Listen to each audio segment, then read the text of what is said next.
Halo, teman-teman. Kali ini kita akan belajar mengenai akuntansi manajemen. Konsep dasar akuntansi manajemen adalah proses mengidentifikasi, mengukur, dan mengkomunikasikan informasi akuntansi kepada manajemen internal perusahaan. Sedangkan secara sederhana, akuntansi manajemen dapat didefinisikan sebagai proses identifikasi, pengukuran, analisis, dan komunikasi informasi ekonomi yang digunakan oleh manajer untuk mencapai tujuan organisasi. Ini mencakup berbagai teknik dan alat yang membantu dalam perencanaan strategis, pengendalian biaya, dan evaluasi kinerja. Menurut Garaika dan Winda Verliana dalam buku Akuntansi Manajemen 2020, ruang lingkup akuntansi manajemen adalah semua yang dibutuhkan para manajer dalam rangka mengendalikan operasional organisasi. Setiap manajer membutuhkan informasi akuntansi yang berbeda-beda, seperti manajer keuangan. Mereka butuh informasi seperti pendanaan modal, beban biaya, tingkat pengembalian investasi, rasio keuangan, dan sejenisnya. Manajer produksi. Mereka membutuhkan rincian biaya seluruh proses produksi seperti beban tenaga kerja, biaya overhead, dan lain-lain. Manajer pemasaran. Seperti namanya, yang mereka butuhkan adalah berapa biaya yang dihabiskan untuk menciptakan produk, kemudian biaya lain seperti ongkos promosi.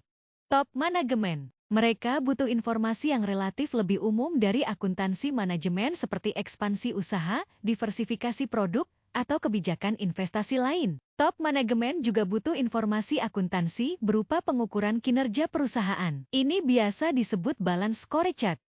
Akuntansi keuangan dan akuntansi manajemen memiliki beberapa perbedaan, di antaranya.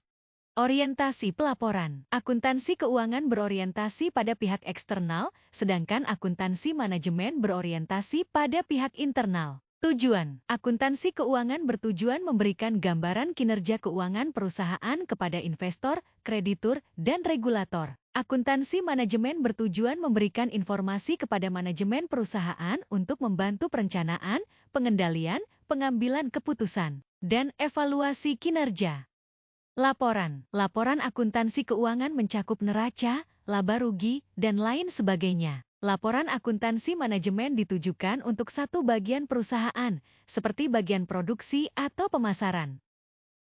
Rentang waktu. Laporan akuntansi keuangan mencakup rentang waktu tertentu, seperti periode 1 tahun, setengah tahun, atau bulanan. Laporan akuntansi manajemen memiliki rentang waktu yang lebih fleksibel, seperti harian atau mingguan.